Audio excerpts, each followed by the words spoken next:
good? Go. Yeah, go ahead. Oh, my turn. Hey, everyone. Welcome. I do love a cold open. Hi, welcome to Preparing to Podcast, the show where Canadian comedians drop by to chat and share knowledge and talk shit and generally vent their frustrations in a world gone mad. As always, I am Ted Morris, and joining me in the studio, I'm Chuck Byrn. and we have a great show this week. We do. We We- do have a very good show. We have some fabulous guests, including the very funny Paul Haywood, also my former roommate. Ooh. Paul Haywood. Oh, we also have Dave Martin, but he is not a former roommate. Yeah. I forget that I had a comedian roommate because I didn't live in a gross comedy house like a lot of comedians I lived did. in a couple of gross comedy houses. We were grown-ups. You had comedy roommates? I had comedy. Byrn? I've had comedy roommates. I have had single comedy roommates, multiple comedy roommates, comedy tenants that were actually renting from me, and a cornucopia, a virtual cornucopia of comedy squatters who Gross. just come into town for a month and a half and Yeah. live in your living room. And what is your preference out of all of those? Squatters, they have the fewest rights, and so that you can treat them the cruelest, and they usually feel guilty, so they pitch in for groceries and stuff. Sweet. You get a good quality of squatter Well, yeah, that's the thing. compared to You some have places. Although I did come home once, I came home from 2 weeks on the road, walked into my apartment, and there was a comedian like on my couch watching TV. Oh, And that's I was wonderful. unaware that he was staying at my place, and he had already been there for 5 days. Oh. But he was a friend of mine, so I wasn't upset about it. It was Damon Schroeder. I came home, and David Schroeder was like living in my place, and he was like, "Hey, buddy!" I'm like, "How long have you been here?" He's like, "Almost a week." The scariest thing I walked into in my apartment was Earl the Squirrel, Oh yeah, infamous sound man slash yeah, not an actual squirrel. local comedian. Yeah, he was doing some plumbing work, and I was not expecting him to be Is that a in euphemism? my apartment. Or My actual U-bend needed a plunge. Oh, I could use a good snaking. Right? Yeah, Oof. yeah. Woof. Do we have any new segments this We week? do Chuck? have a new segment. We've added a new segment. This is the promo segment where we are going to take a moment to promote either we could be ourselves, I guess. I guess we could promote ourselves beyond the podcast, but we're either going to be promoting our guests that are on the show or other comedians that are touring around the country, maybe somebody that was a previous guest that has a thing coming up. But we just want to do our little part to help promote Canadian stand-up comedy across the country. Yeah, some people would just include this in their guests like opening and closing, but we're gonna highlight it as a whole separate segment We're because we gonna forgot to do it with our first 4 week guests. That's the main thing is we figured if we're going to get them to come by and do the show for free, we should, at least give them the illusion that we're helping them out a little bit. So Paul Haywood is going to be performing on January 17th. This is a few weeks out in 2026 at the Sawdust City Brewing Company in Gravenhurst, Ontario. Wonderful. It's called Canned Laughs. Or they're gonna raise some money for the local food bank. Yes, it is both a Is- comedy show and a fundraiser for the local food bank because Lord knows people need to laugh and people need to eat. Two very important things in that order. In that order. In Yeah. that order. Please by don't the way. laugh with your mouth full. And I'm also very excited because last week we did not have viewer feedback, but this Did week, we not have viewers? no, we had viewers. I think upwards. We're getting close to double digits on the viewers. Some podcasts like to really come out of the gate swinging. We are I've- all about the slow I've burn. explained it before. These episodes are here for you to discover when we become a big hit 10 years from now. Yeah, and be like, ooh. I that's where want they to. start. I want to see how the first stone laid on that pyramid. That's what I want to see. I'm not interested in somebody laying on the little golden Who cares top. about the capstone? Who cares about the capstone? I want to see the slave that is buried underneath the first stone. Yeah. Exactly. Much more compelling story. And so that's what you're here for. You're here for the get-go, the beginning. You're the diehard. You're ahead of the trend. Yeah, you Front of the weirdo. curve. Hey, you're going to be clear of the accident before the explosion even really hits everybody else. Good for you. Well done. Good Yeah. timing. You Comedy. you are going to be a star witness at the trial because you got a good view of the disaster that was eventually going to happen. Speaking of segments, do we have anything for our most popular segment? We should look that up. No, no unanswered questions. We were too full of knowledge There last was week. no unanswered last week with Jean Paul and Darren Frost. No question. There was no question about that No at all. notes. Perfect. No notes. No, it's perfect. Perfect. Exactly. Excellent. Nothing but net. But hang on, we do have I mentioned it, but then I didn't actually do it. Is our viewer feedback is we got this comment on YouTube. This is from Jared S. And just to give everybody a little bit of a background I already don't like this who guy. Jared is and the type of person Jared is. This Jared describes, I'm going to go with himself. I don't mean to misgender him, but follow along and it'll become fairly self-explanatory. Proud Christian and American who will stop at nothing to spread love and truth. Wow, that's wonderful. Isn't it? Yeah. Love and truth. I play games and will try to make. Hang on, I'm going to put my glasses on. I don't want to miss even one word. No, this is all gold. Yeah, I will try to make content that drives a positive change in the world through discussion and understanding. Read your Bible and tell someone you love them. Now, I feel like we're going to get some really nice, generous Christian feedback from Jared S. Okay, and you would think that. Yeah. That would be the natural assumption. Yeah. Okay. The comment is, old people showing us why the country will finally heal once they're dead. Probably like 5 more years to go. So, he thinks we're American. So that's already rude. Or maybe, maybe he thinks that Canada is a broken country and Canada needs to heal. And that's the only way that we can do it is for us to die. That's closer to the truth than you would think, Jared S. We're upset about this feedback because of the truth that lies within. But when you think about it, would Jesus be a bigger deal today if he hadn't died? No. So maybe Jared's doing us a favor. No, but if Jesus was around in America today, they'd all be like, he's eating the dogs. He's eating the cats. He's multiplying the fish. He's multiplying the fish, and then he's fucking the fish. What am I supposed to do with all these loaves? I'm trying to go low carb. Yeah, sorry. Do you have any Buddha buns in the back? No, just some Jesus bread. That's fine. Lousy Jesus bread. Lousy Jesus bread. All right, pass the Nutella. We'll see if we can choke this down. Yeah. So thanks for the feedback, Jared. I will do my best to die. Yeah. And we're gonna give you some feedback as soon as we find some of your content. Jesus is Lord, and He's raising your rent. Yeah, there you go. Jesus is landlord. Yeah. Yeah. Well, that's what Lord is, right? You're just Lord of everything. You're the person in control. Yeah, the Lord of the land. You can't be a lord without any land. Lord of the keep. Yeah. Landlord is the lord of the land or the property, or like Lord is Gay Lord. You're the one that gets to dictate policy. Yeah. Gay Lord is Lord of the gays. If Jesus is Lord, he's going to be busy with paperwork. Oh, so much paperwork. First and last month's rent. Ugh. And fishermen was filling out forms, right? The worst. No good. If it's not a net, they do not care. Bunch of guys leaving their mark and they all draw the same fish. It's ridiculous. It's really ridiculous. But anyway, those are our segments, and we've mentioned the guests. We've mentioned the guests. So I guess we just got to figure out a way to get into the discussion on the show. I like an awkward transition. Awkward? Yeah. All right. It's like mid-sentence. Like there we are. Well, thank you for being here, fellas. Thanks for having me. Well, thanks for having us. Yes. Yeah. All right, that's it. That's the podcast. All right. I got very straightforward. Good. It felt good. We'll fill in the blanks with editing. I was worried that it was actually going to drag on.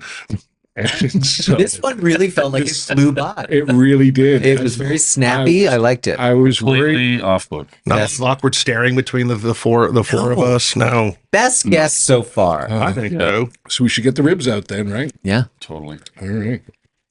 Yeah. So I found this out when we were talking about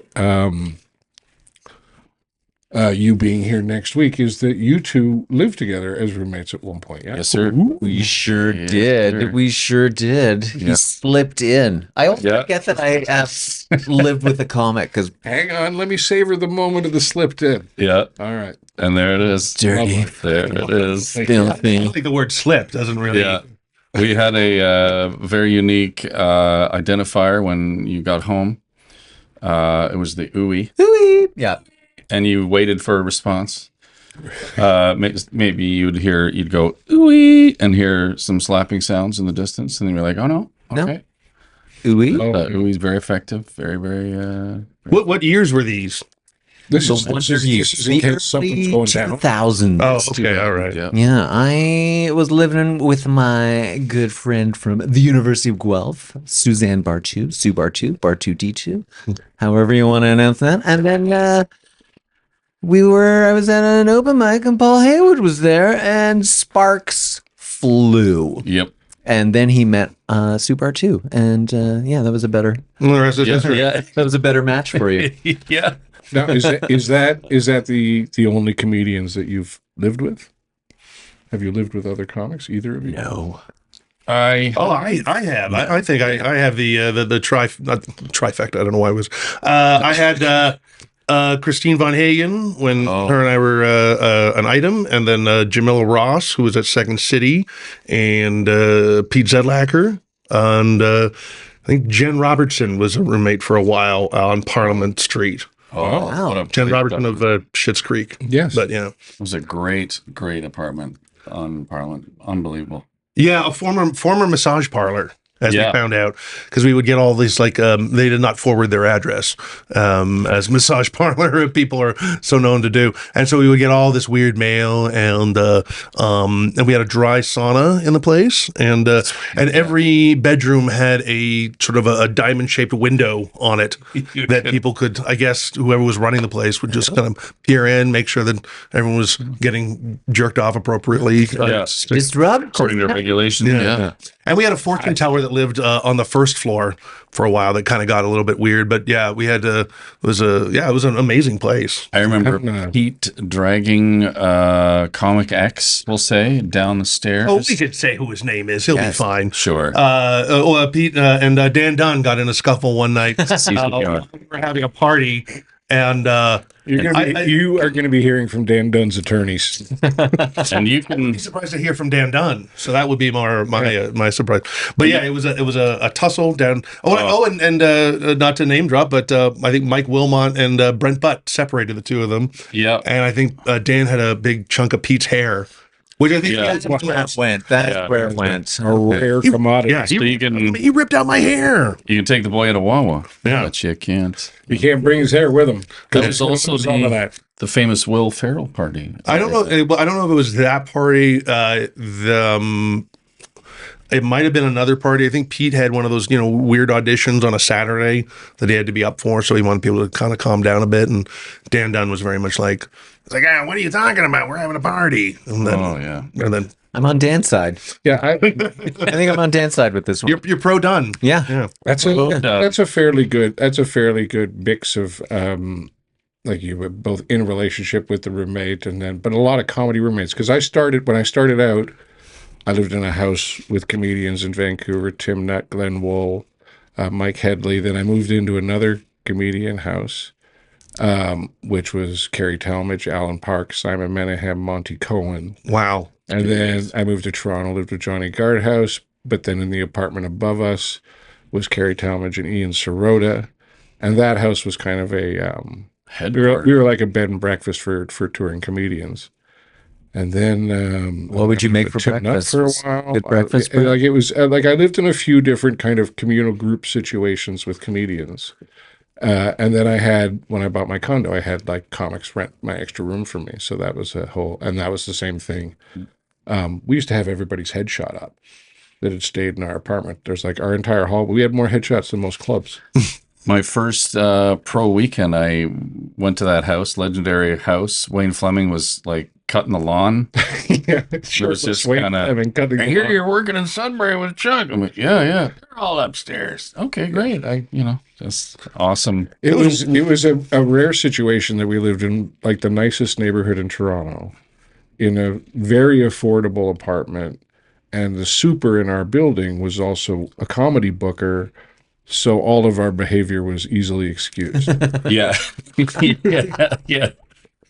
Which is Oh, yeah. key if you as you know, a comedian in your 20s living in a communal situation, people are just drinking and smoking pot and hanging out and laughing their asses off all afternoon, and in a neighborhood like Yorkville in Toronto, It was Yorkville. it's really frowned upon by the taxpayers Yeah. to have these, carefree young people Daytime enjoying fun. themselves. Yeah. There was one collection of people that you mentioned that were like, they all are dead now.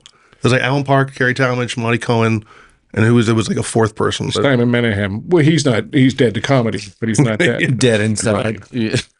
Yeah. All of those fellas are now dead. I had And to be honest, I'd rather not go into that. well, that's okay. No, not because it hurts my feelings. I just don't want anybody looking into it. Oh, sure. I had Scott McCrickard was my roommate for a while too, who was like one of the goatee boys, and he did stand up for a while. He's not he's out of the comedy scene now, but yeah, him and I were roommates. It's like I found it was like an accelerating process for being a comedian, because you just like there wasn't really any other subject that came up other than trying to be funny and getting comedy bookings. Mm-hmm. It was it's like any communal lifestyle, whether or not you're worshiping a comet that's going to come. It really helped with the get obsessed, stay obsessed, immersing in it. I remember I lived at the apartment with Andrew B., the 2,500 square foot studio. yeah. We produced The first Jekyll and Hyde show. Go in there. It was so big, like the phone would ring, and it's 3 strides on the rollerblades to get to it. 2, 3. Hello. I can safely say that I've never measured anything by rollerblade stride. No.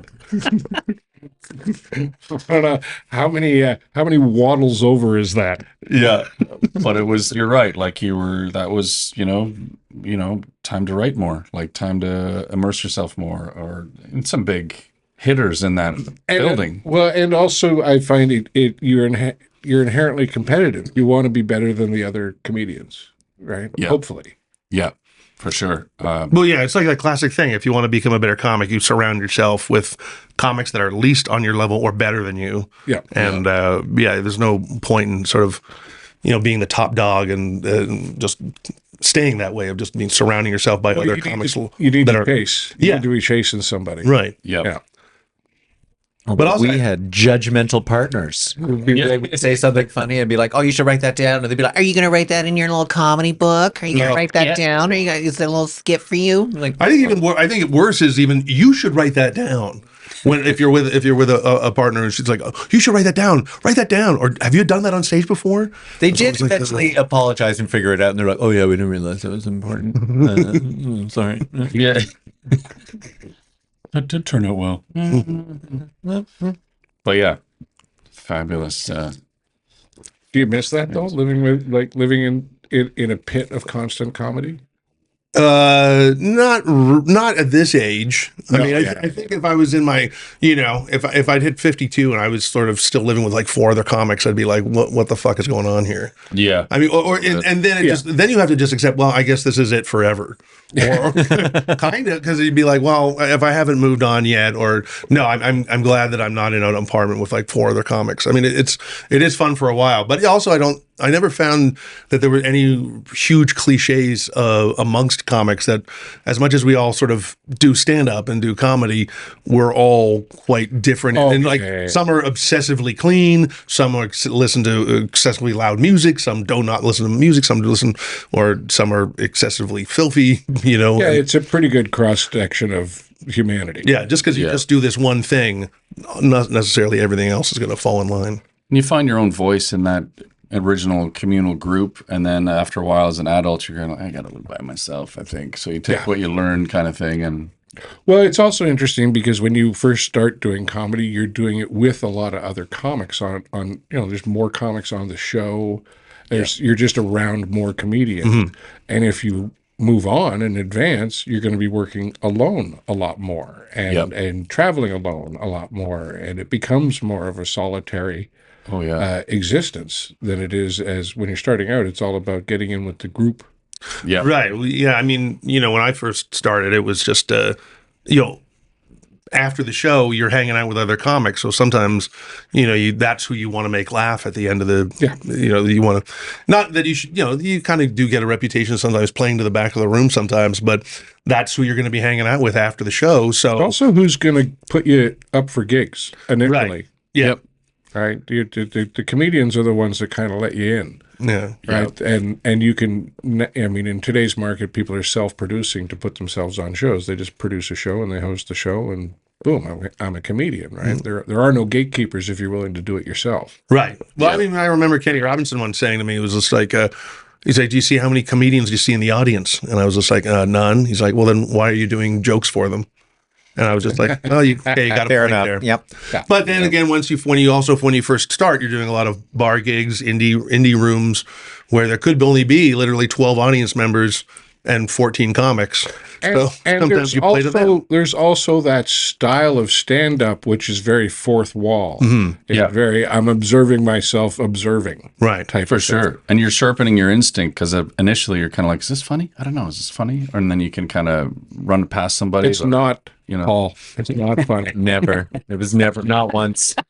Not once. But you have to find your own voice. And I think that totally helps with that as well. Like you're always, kind of run a bit past you. Yeah. For sure. Yeah, a lot of sounding boards and a lot of people there to give you a tag or send you in a new direction. Yeah, totally. I did find that being around comics was a very encouraging environment for writing. Yeah. As people would hear you working on something and they wanted to help. Yeah. Because everybody's just trying to get better at doing what they're doing. Yeah. Well, also it's a relief to be amongst if they're your roommates, it's nice to be able to be like, hey, can I just throw a joke at you, or can I try something on you, which is so much better than being with comics and then they just try to slip it into conversation. I hate that. Which is I hate that. I was honestly, but this is like I was at my trivia night. I was about to say I don't mean to name drop, but I was at my trivia night last night. But there was a guy who's not usually on our team, but he showed up and he sat down with us. And then it's like I said to him, I'm a stand-up, and everyone kind of in the group introduced himself, and then he's literally throwing in what he believes jokes are, and then it's just they're not landing. Like all four of us are just kind of staring at him, going like, yeah, what are you doing with it? Or you'll be in a But you car. can kind of tell that he's the kind of guy who always thought he was funny, always wanted to try stand-up, and everyone at work tells him that he's funny and that he should, and he probably is funny at work. Well, yeah. Well, I always say everyone at work tells you that you're funny, but they also are afraid that you're going to show up with a gun, and if they don't say that you're funny, then you're going to shoot up the place. Tim Nutt had a very good line about this. He said, "There's tons of those people that are funny at work, right? And they are genuinely funny at work. A lot of those jokes are inside jokes and common knowledge jokes. Mm-hmm. But Larry in shipping knows this company. He knows the people here, and he plays that context, and he's funny. Yeah. But Talking about stealing lunches out of the fridge, toner. Yeah, but a comedian's job is to be funny at everybody's work. Sure. Right? Yeah. And you take Larry out of his context in shipping, and nobody knows what the hell Larry's talking about anymore. It's not funny. Larry's just confusing and kind of obsessed with shipping. Yeah. Yeah. Oh, yeah. And receiving. Let's give him that. Shipping and receiving. This guy last night threw out about 3 jokes or 3 attempts at jokes, and then I think he quickly realized, okay, well, I'll just be a real normal person and just play the game. I've noticed there is every once in a while I get suckered in on one of these Facebook feeds, and in that I'm reading something that I'm not particularly interested in, but now I'm following along because it was presented to me. Yeah. And one of this was in a Toronto comedy group, stand-up group where pretty much everybody can comment and become a member, and it's very open. and someone had shown up at an open mic and then proceeded to be like, well, this is a terribly misogynistic environment, and pass a whole bunch of criticism. But what struck me more than anything is I've never seen anybody show up in comedy with attitude that wasn't immediately rejected by everybody. Yeah. When you show up, if you don't show up with a level of humility, you're screwed. Yeah, well, I think I read the same thing that the post that you were talking about. Yeah. And it just, and she sort of said in the thing that she sat down at a table with 7 other comics that were all male. Bravely and she sat down. She didn't know any of them, which is already kind of weird, you know. I don't do that. I don't Yeah. sit down I mean, at it's like- tables full of people that I don't know. Yeah, well, just like, well, hey, who are you? You're all here. Well, I'll sit down with you guys, and you'll be totally cool with this. But and then didn't even in the post doesn't she mention heckling at some point? These jokes are oppressive. When are you done? But, yeah, which is going to go over really well with whoever you're. It's someone who doesn't understand comedy or where they are. It's Right. like, Well, I think what it shows. these are people who don't know what they're doing. But it shows the people who are taking it seriously that you're not taking it seriously. Right. And I don't have much of an argument with what she's complaining about. I showed up at an open mic and there was a group of 8 male comics on the show, and I found the show to be misogynistic. You're right. Yeah. The audience was probably 80 or 90% male too. There's probably very few women there. And it was probably a show that just got a little bro-y, or just is a little bro-y, because whoever hosts the show kind of dictates vibe. If that's not your vibe, that's not your vibe. But also, if you're going to be a comedian, you better get good at picking up everybody's vibe and fitting into it, because that's your job. Yeah. I didn't do every Reading open those mic when I audiences. started. I would go to some of them and be like, "Oh, this is gross. I'm not coming back here." But I didn't get mad at them for having a gross show. I'm But just like, this is a just not distinction for of me. being like, this is a professional show at a comedy club or a venue set up for a show, and I'm at an open mic at a bar where, you know, the chicken wings night is on the sandwich board outside, and the people don't even know there's a show about to go on. But Okay, but to be fair, I do a lot of professional shows that are described like that. Like, you know, and I have too. one of the first times I ever took a picture of how the comedy was being billed of me on tour was in Prince George, and the sign said $5 steak sandwich plus comedy. Right? We were second bill of the steak sandwich, and I'm not going to argue. $5 for that steak sandwich was a pretty good deal. Came with fries. Yeah. Oh, well, you know, No punchlines, but fries. when does the kitchen close? Can I get my steak sandwich just before I go on? And then I'll be ready in my car. I ate one before the show, and then I ordered one when the headliner went on to have in the motel so that I could, fall asleep crying full. Eat your feelings. Yeah, eat my feelings. No matter what the feelings are, I'm going to eat them. But I also think that I don't know who wrote that post, but It's someone that isn't necessarily part of the community. There's someone that's commenting on the community. yeah, it's definitely someone who just started. Yeah. But I think around the early 2000s or so, there became this sort of a what I would just call and it's the comedy nerd, where someone has not necessarily ever done stand-up or even hung out at around comics or comedy clubs, but it's just the internet has sort of created that I can watch and I can get to know as much about stand-up comedy just by watching it and listening to podcasts and things like that. Never have actually done it. So there just seems to be a bit of a preconceived notion that some new comics would have showing up at a club and sitting down and being like a weird sense of entitlement of going this like, I think I know what's going on here. And Oh, yeah. Well, there's also confirmation bias in that if you show up somewhere expecting to be an outsider, and then that is confirmed, and then you can be like, well, this is terrible. I'm such an outsider because, like you showed up in a place where were you expecting Lilith Fair when you showed up at the Bro Down, Ho Down comedy open mic? I always expect Lilith there.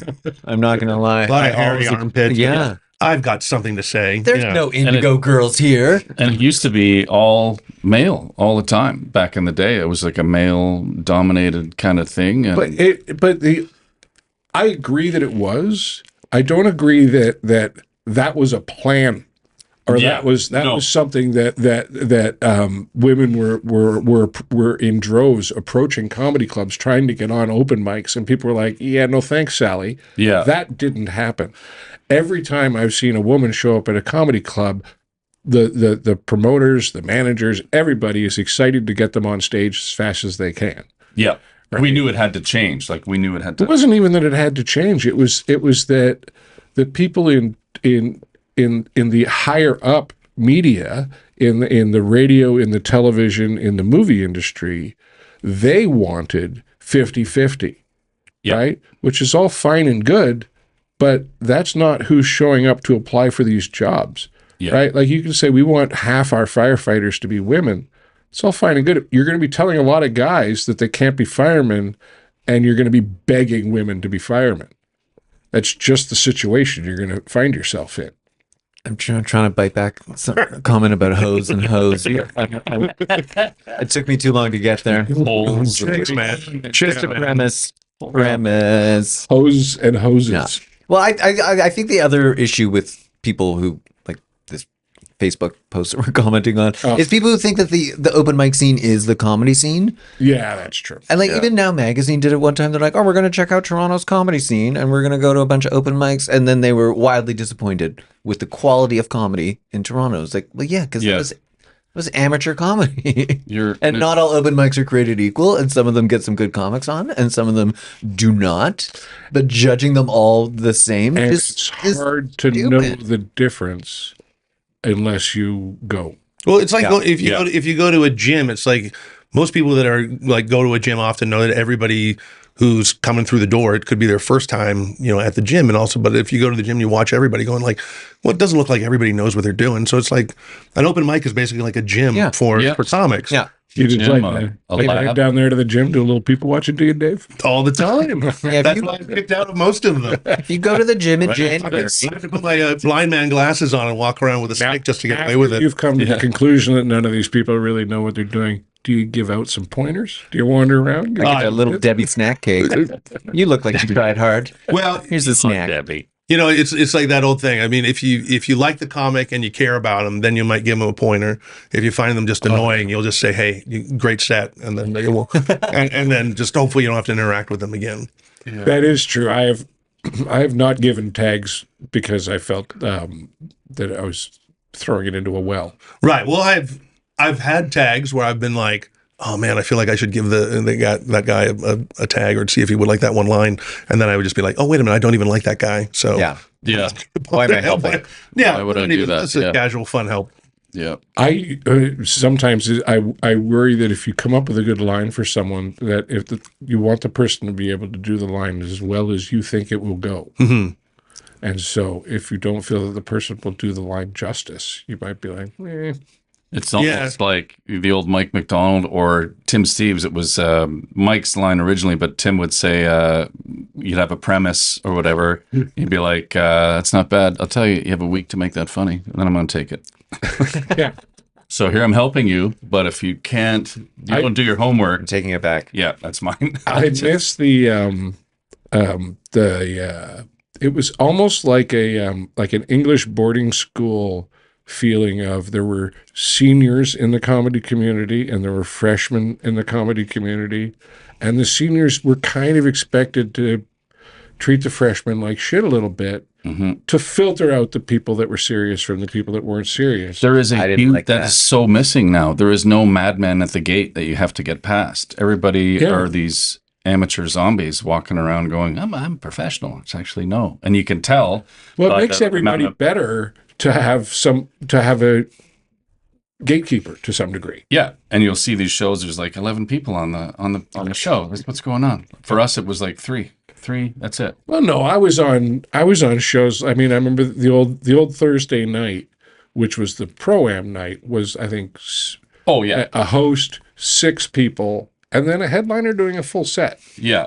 And then, but Monday night, the amateur night, was 10 or 12. Oh my people God! on What that show. at the Uptown Club? At almost every club, it would be 10 or 12. Like the amateur night, when that many. Now it was also the fact that usually in most markets there was only the comedy club amateur night was that city's open mic night in the 90s and even into the 2000s a little bit. The 2000s is when everything started kind of popping up everywhere. People understood that you could put a microphone in the corner of any room and people will listen. Yeah. The people will listen. People will listen. Oh, okay. I mean, not necessarily a lot of which is not They safe. won't necessarily pay the cover, but you can certainly, like in today's marketplace, you're going to have comedians. If you put on one comedy night at your restaurant, especially in Toronto, it wouldn't surprise me if you get 15 emails the next week from comedians who want to do a show at your place. Oh, I've always said that's the sickness of every comic. We all walk into any room anywhere and be like, "Hey, we could put a show on here. We could put a stage in that corner." It was like this place is a shithole. No one. Yeah. It's almost we think about how we're going to set up the room before we think about would anyone actually come to a show here? If That's our old industry joke. I was like, it was a total shithole. Yeah. Who books that? Yeah. How can I? I mean, there were some rooms that should not have worked, like the Eaton House. When Joanna Downey started the Eaton House, I'm like, why? Yeah. Why here? Why this weird room? Like, why this? Yeah. And then it turned into something magical. Yeah. Yeah. I mean, I find most open mics, certainly open mics that stand the test of time, are all host based. Yeah. It's all about it becomes the host and kind of their social circle. Yep. That will hold the base of an open mic. And then you have people coming in from out of town, you can have locals coming in and out, but their social circle will keep it alive. And people are kind of part of the reason why you're going to the open mic is you're going to kind of visit that group of people. Yep. Right. And that little community at the open mic, the ones that are just kind of cold and dry, they come and go bing, bang, boom. Then you get Spirits back in the day and very similar, but very soon after you hear, they're putting a stage in. Oh, they're adapting to you. Oh, they're going to close it off so that there's the doors. They're going to not have people playing pool during your set. They're going to turn the TVs off. Yeah. Well, I mean, as an owner, you can't deny it when all of a sudden Wednesday becomes your most profitable night of the week. And they something's going on. Was the wing special? We're getting killed. Oh yeah, they were selling too many wings. We can't give those away. Too many wings are being thrown at comedians. Yeah, but then there are those moments where a comic will come in and feel like, no, this is my night, and then they start yelling at the regulars, and you kind of want to go up to the comic and go like, no, we're guests in their house. Yeah. You're here once a week, once a month maybe, but these guys that are sitting at the bar that are paying for this place to stay open, don't shit on them. And I have seen that far too many times. And then the owner will be like, yeah, we tried comedy here, but the comics were assholes, or they were picking on people. Yeah. I think probably that situation's worse now because everyone's obsessed with crowd work and crowd work clips that once they realize, I don't have any jokes that work, I'll go into the crowd. Yeah. And then I saw the best response recently. I forget who the comic was on stage. And then the guy yelled out from the audience was just like, I came to watch a show, not to be a part of one. Yeah. And then the comic was on stage going, okay. Yeah. It was like no argument for that. Of just like, well, now I'm going to keep talking to you. There wasn't that moment of like, well, now I'm going to poke and prod at you. Or no, it was a very polite sort of like, I'm here just to watch. Yeah. Leave me alone. Yeah. We do stuff at the Cameron House back in the day when we knew nothing comedically, like our empty heads were learning, and we're getting heckled like fucking mad. And we're talking to the manager, and they're like, can you do something about these hecklers? It's like, boys, do you like the art on the walls? Yeah, it's fantastic. These are the artists on the walls. So tough luck. Yeah, they're here every day with a $60 bar bill and dollar drafts and oh my God. Paul Haywood's my first friend in comedy too. I met Paul first mid 90s ish at the Cameron House when there was literally only the Laugh Resort. Yeah. 94, I believe, something like that. Yeah. Yeah. Paul was my first celebrity comedian. I would come in and do the Laugh Resort open mic like every 3 months, and you had like a Zellers commercial on. Oh, you were talking to toys. Right. And I just remember going back to school and be like, oh my God, I saw this guy. He was on TV. It's like doing what? It's like a commercial. He must be so famous. What's amazing, and one of the things that I kind of love about the Canadian marketplace is that a Zeller's commercial, or for me, it was a toaster strudel commercial. That's right. Dave's local resident clip on City News. Oh, Yeah, I'm pretty proud of that. That's the kind of thing that it's no joke. People are like so happy that they saw you in that thing. yeah. They're genuinely thrilled. And it's because we don't have A star right, system? like, yeah, we don't have any kind of star system. You know, like if and what's interesting is you see somebody from television in Canada, like a regular day-to-day show, nobody really treats them like they're that big a deal. They're much more excited about seeing somebody from a commercial. Or you've done that kind of stuff, and here's where you can flip it back around, where you still have that side hustle working with the civilians and the shipping, and they'll say to you something like, "That was really funny." Oh, thanks. No, that was really funny. You should maybe don't say it. Yeah. Don't fucking say it. Yeah. Should maybe pursue. No, don't. But what's it was also kind of funny about that is that when they do have big celebrities that do come here to shoot movies and TV stuff there, that they like the fact that like nobody gives a crap about them while they're here. Yeah. Yeah. Because the guy who played Hannibal Lecter in the Hannibal series, he had a Matt house. Nicholson. I'll take your word for it. So he had a place around Rosedale where he lived in, and he would always go to the Crown and Dragon to play darts on like a Thursday, and it was the night that all the comics would show up because they had half price wings. And I remember him just talking about how You want to find comedians. find the Find the half-price cheap wing. wing. Yeah. And so I remember him saying, I like it here just because no one gives a crap about who I am. I can sit at the bar and everyone will just be like, look at me, and they'll be like, oh yeah, you're the guy from that TV show. Can you pass the salt and pepper or something like that? But it's not, they don't get worshipped, or maybe, they don't get made a spectacle of like they would somewhere else. Yeah, I don't think we have the infrastructure to make them a spectacle is the problem. Like, when there's plenty of paparazzi in town during the film festival. There's plenty of that going Then on. they never take pictures of me. For one, I haven't noticed them once. But like like the paparazzi flies in from LA for that because there's finally enough targets in one place to make it a profitable enterprise. If you're the paparazzi in Toronto, I mean, I guess you could park your electric bike in Yorkville and hope for the best on a warm afternoon. But in the wintertime in Toronto, who the hell are you gonna take a picture? Look at that fuzzy face hidden behind three layovers. People are outside for 12 seconds while they're running from the car to whatever building they want to be in. Yeah.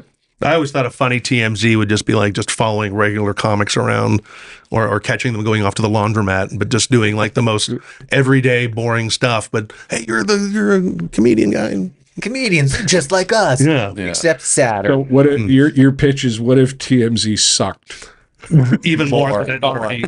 More than Well, Harder. people at this point are at least watching it because, they're at least the person that's walking in sweatpants down the street is someone who ordinarily would look glamorous. But I don't think you get that much of a contrast between a comedian going to the laundromat and that comedian having cleaned those clothes appearing on stage. Yes. just the most mundane tasks that like we have to capture them doing that. That's the entire existence of a comedian is a mundane. Standing on a stage talking out loud is a fairly mundane task. And that's the highlight. I do. It's funny how accessible stand-up is now, and I don't think it's necessarily it's not seen as much of a scary art form as it once was. Like you don't really hear that much as much as I used to of like, oh man, I would never get up on stage. That looks so scary up there. I think there's a higher percentage of people who would like to try it. Mm-hmm. I don't think there's a higher percentage of people who think that they could do it. Mm-hmm. Right? I think at the end of the day, people, because I say this a lot, it's the most honest art you're ever going to get. Yeah. You're going to get the review every time you finish a sentence. You get a review. Mm-hmm. And you can't argue with the review. There's no arguing with the audience because they're the judge. They're the judge, jury, everything. Instant. Right? Yeah. Yeah. And then you find too where stand up, you're trying to weed through and negotiate your own career, and you realize, stand up still is the very last bastion of the insane. You still, what do you mean? I can have an open mic for 5 minutes and say whatever I want, and people are going to listen? Oh, I'll sign up for that for sure. Young and Eglinton, the crackpots that would take the sheets. It's like, it's also one of the wonderful things about the amateur night is that you see people that are they've been doing comedy a little while and they're really, really serious about being a comedian. you'll see people that have been doing comedy for quite some time, and they're pretty good at it, but they're doing it because I'm pretty good at it. 4 minutes a week, or 4 minutes a month. That was me. 4 minutes And- every 3 months. Yeah, and Feels good. but that's it. It feels good, and that's all they need out of it. Yeah. It's just that 4 minutes. I go up, I do my thing, I do stand up. I'm not a professional, but I do stand up. Yep. Perfectly legitimate. But you'll also see they're going to give me 4 minutes to talk to a group of people, and every shade of crazy. Oh, Right from the I really believe I'm funny and I'm just not, to the I don't even want to be funny. I just need people to hear these demons. yeah. Oh, yeah. Are they laughing at me? Irrelevant. I got to get the demons out. It could just be the voices in my head I'm hearing, but they're having a great time. Oh, man. Yeah, completely right. I don't know if is it as much of a magnet for crazy people as it once Yes, was. as Is it evidenced still by that as? Facebook post. I think that was I a think crazy person.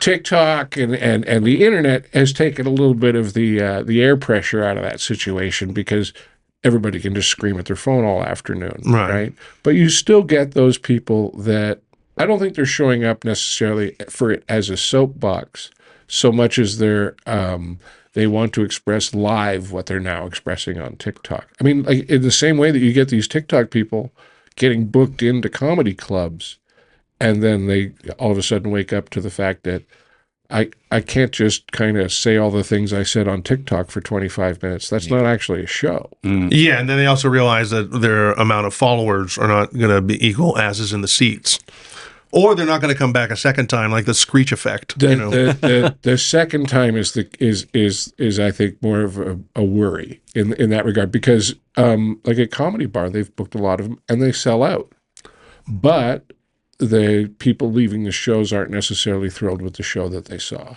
and over time, I mean, time will tell whether or not that's corrosive to the venue or to what. I mean. Yeah. By the same token, it might not be corrosive at all. People pay good money for crap all the time. And they hide. They'll say, like the clubs will be like, "Well, it's amateur night. Comedy's not really in the title. It's theater. No matter what happens, you might have some funny blips. Yeah, You might have some guy pissing on the brick wall there. That's probably take gonna a happen. chance. That's how they market it. Like, take it. You might Like- see someone who's going to be the next Little big hands thing. off. Okay, well, whatever you want to do. That's yeah. that's I do what you- like the Evel Knievel analogy of, you don't get paid for success in comedy, you get paid for the attempt. Yeah. Yeah. Oh yeah. I forget who said it with the improv. It was just like, it's not funny that you're in the shit. It's how you get out.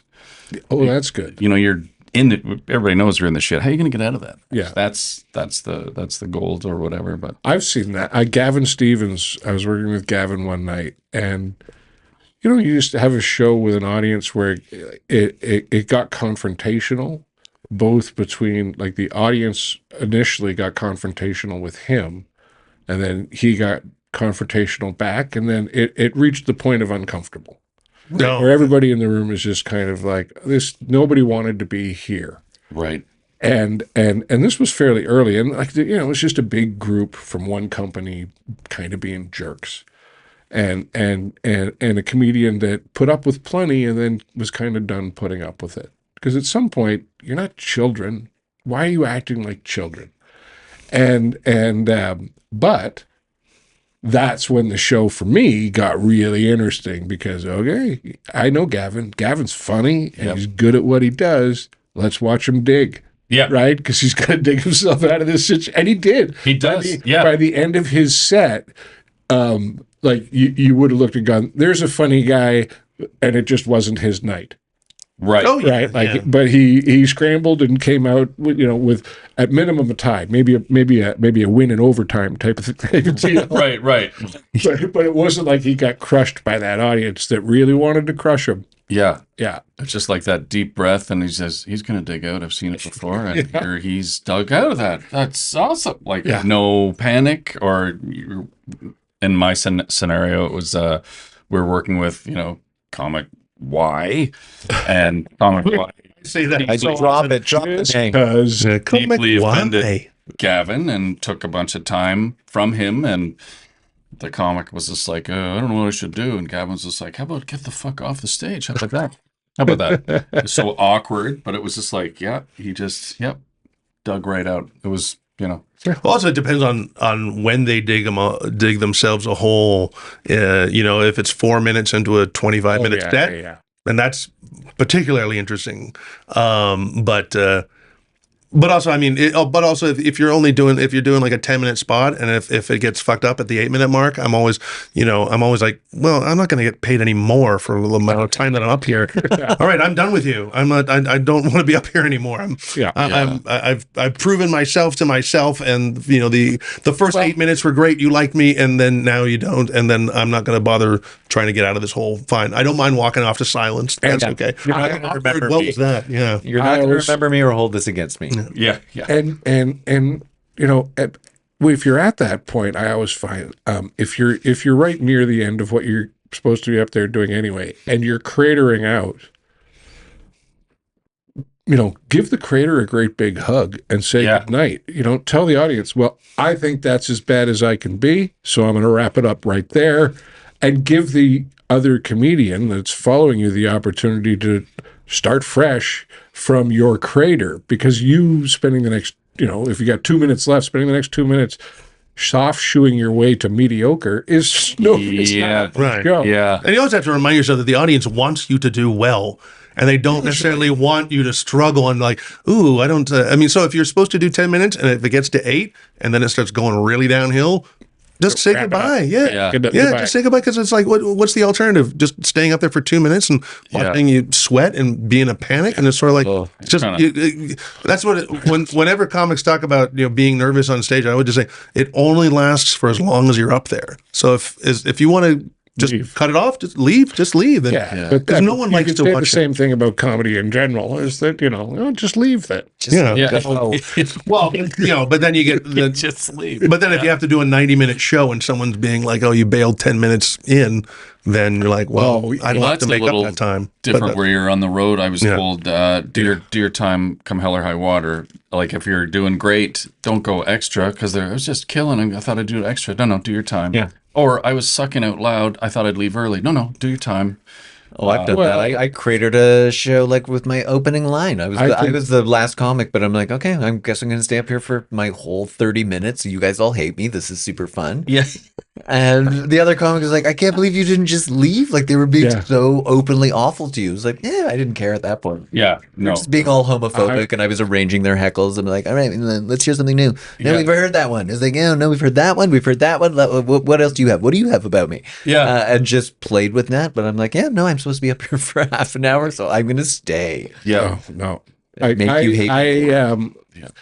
No, I generally tell people, because the question only really comes up was if somebody's opening for me is, do you want me to make sure I do all my time? Right. And I usually tell, how much time are you doing? Regardless of however much time they're supposed to be doing, I say, I half that number, right? You're supposed to be doing a half hour. I say, okay, at 15 minutes, make an assessment. Yeah. Awesome. Yep. Right? At 15 minutes into your set, make an assessment. All right, I'm halfway through. How's it going? Do I want to do a half hour here? Do I want to do 25 here? Or do I want to get out of the way? Right. Because, from my point of view, if at 15 minutes you're doing well, I can relax. You're going to be fine. If you're struggling at 15, I don't want to watch you struggle for another 15 minutes, man. Get out of my way. There are some people. Get out of my way. It doesn't matter if the show's 15 minutes short. It does not matter if that 15 minutes is you standing there awkwardly in the middle of my fucking show. Yeah. And they're affecting your crowd's elasticity at that point. Somebody should be throwing jokes at these people. If it ain't going to be you, let it be me. Yeah. How often does the audience want to hear, so what else is going on out there? Yeah. And then that's when the comics now leap into the crowd and start doing crowd work, which I'm like, crowd work used to be what you would do when your jokes didn't work out. You don't have an act. Yeah, and now it's I know someone who's going to see Matt Rife at an arena. Yep. And I'm like, he's a crowd work comic, or that's what I'm. He's good at it. Yeah, but in an arena, it's just sort of like if you're back, and I don't know, there's going to be 15 people that won a contest, Yeah. and somehow their biography got slipped backstage. And he's gonna. It's a friendly environment for crowd work. Crowd work, most of the crowd work you see, there's small rooms. There's not a lot of people there. It's already intimate. It's harder to do crowd work in a room of 200 people that are drinking and having a good time at a comedy show because the room itself can't get that quiet for two people just to talk back and forth very calmly. Yeah. Right? It works great in a small environment, terrible in a large one. But once you get up to the level of stadium show, you're watching a tiny little speck on a stage. You're really watching a big head on a screen. Yeah. Yeah. Massive. Yeah. I would just think it's hard to keep that. The best crowd work, in my opinion, is quiet. Right? You have to be able to hear what that person in the crowd is saying and replying to the comedian. Yeah. Which you can't do unless every single person in the room shuts the hell up and the person speaks up. Which is why you repeat what they said. Well, if you're good at what you do. Yeah. That is like one solid lesson that a lot of people still don't. Crowd work 101. Just repeat whatever the person just says back to you. Like, oh, what do you do for a living? I'm a Yeah. Oh, you're a bricklayer or something like right. Well, if nothing else, it gives you an extra 2 seconds to think about something to say. Exactly. Yeah, that's And if you're, sometimes you don't want to waste your gold on a crowd that's not listening. So you might work them a little bit, make a little joke, just see if they can, get a tiny little laugh. Now, can I attach some of my material to that and draw it out that way? Yep. It is a good way. It can be a useful tool to get a crowd to be quiet. Yeah. Oh, yeah. Is to you yourself get very, very quiet. Yeah. Because all of a sudden people notice how loud they're yelling at each other and a table 10 feet away from you. Yeah. I like to, and I haven't done it since Ajax Late Show back in those days, but I would, the crowd's not listening. Fine. Here's a half-baked joke. It's totally not ready for prime time, but I'm going to repeat this like 4 fucking times. I love it when you do break that. your will. Are you going to listen now? Fabulous. Here we go. And then oftentimes the guy will say something. I'm like, he blew it. Here we go again. That's him, not me, man. What do you want? So it's just like, yeah, nobody can leave for lunch until every student lines up.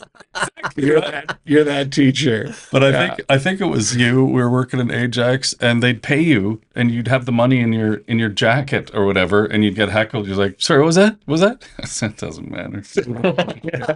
That doesn't matter. Just tap the pad. Yeah. Tap the pad of cash in the pocket. Remind you, don't worry, you're good. Fine. It's good. fine. Yeah. But that guy doesn't get paid by wad of cash. Yeah, exactly. But I mean, the other point I was going to make too was just like, and this, I don't know if this happens anymore, but you get off amateur night doing your hot five or whatever, and then you get that gig sheet, and you got to be ready because it's 30 minutes. And it's like, oh my God, okay, 30. Oh, Jesus. Oh, but I don't think that happens as much anymore just because I think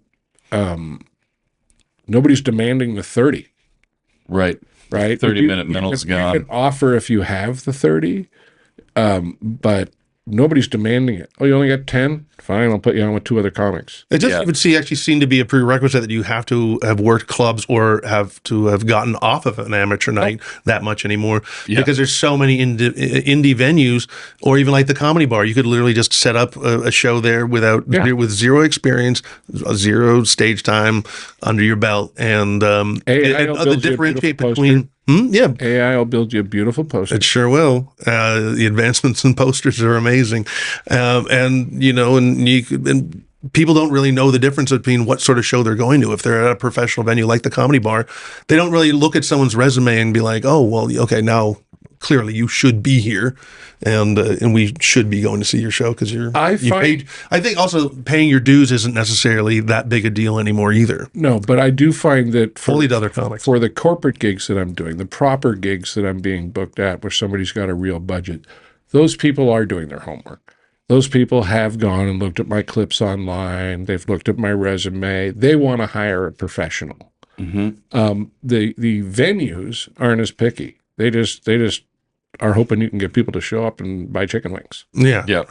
And they know Chuck's going to drop an hour on you no matter what. And he's going to buy a lot of chicken wings. It's a long ride. You're getting home. a twofer. You're getting a twofer with Chuck Byrn. You got me, actually, because I will not eat them before the show, but I will take as many as the largest container in your building will carry to take home with me. And I have pockets. Yes. I'm like that. I'm like that if I'm ever working on a film set, and then they're like the catering's just everyone's wrapped up and gone through the catering line.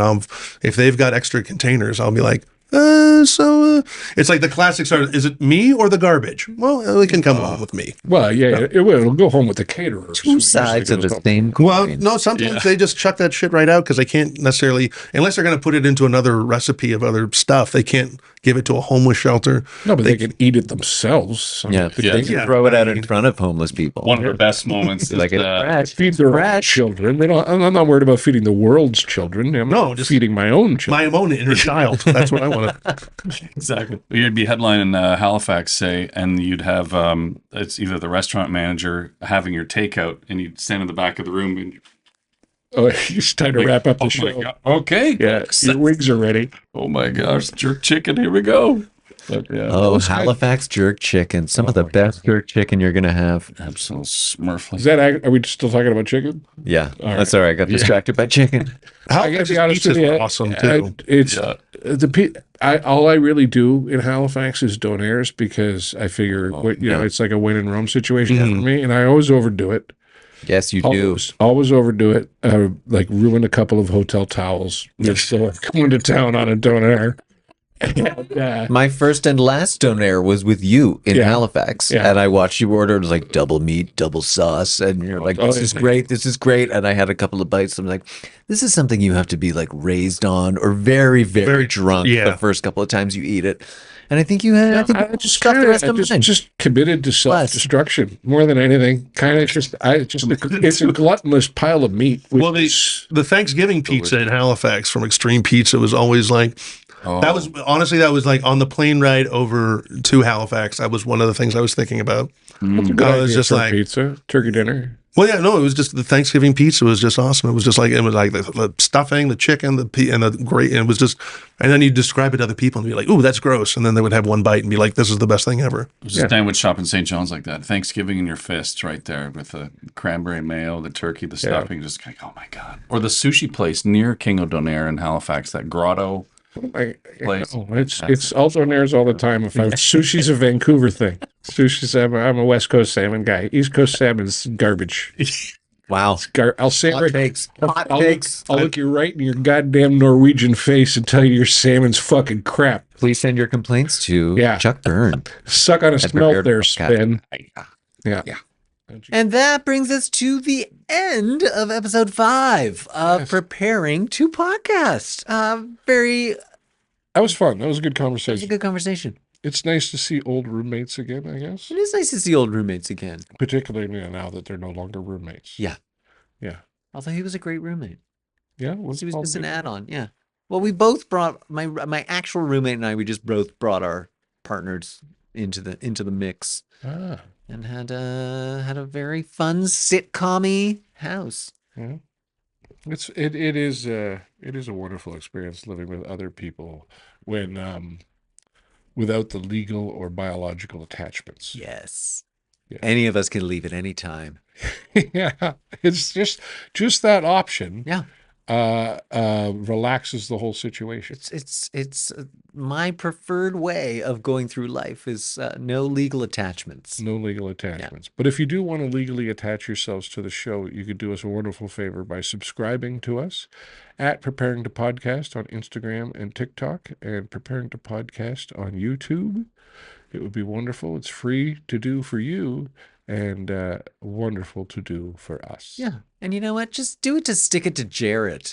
Take that, Jared S. And not even the Jared that everybody knows about and feels creeped out by. Yeah. This is a whole different Jared with a completely different set of issues. Yeah. Creepy in a whole different way. Yeah. He's spreading love one wish for death at a time. Yeah. Whether you want it or not. It's like Charles Bronson. Charles Bronson made quite a bit of money with that whole Death Wish. Death Wish. Remember those Yeah. movies?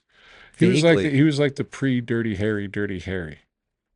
Charles Bronson. I know the name. He I know was. the He name. was. It was when Dirty Harry. They trying to bait him like he was a gruff cop that shot the bad guy, whereas I found the Deathwish movies were much more like a cop who's just kind of done. Just like I'm shooting whoever He's annoys much me. more. He was much more mentally like, no, I'm just going to start murdering people. Like angry. Dirty Harry was more of a shrug my shoulders. Oh, I guess I have to murder all these people. Do you, Charles punk? Charles Bronson seemed genuinely excited about Yeah, murdering he everything. seems to be just upset that he has to reload. Like, ugh. This is really cutting into my murder spree. People talk about the rise of autism rates as the big purge for today's children, but nobody takes the time to remember how often they have to reload. Yep. Right? So what I'm saying is don't ban giant magazines on guns. If there's any takeaway message from today's podcast, it's really that. Yeah. And yeah, not that any kind of gun control or really America even kind of came up in any of our discussions today. No, it's just like a quiet thread that runs through everything that we talk about, though. Well, you know what? You know why I probably have it on the mind is because I got a comment on my TikTok page of someone saying you're forgetting about the unseen American army, which is I think it was 5 million Americans or however many million Americans own guns and all the guns they have.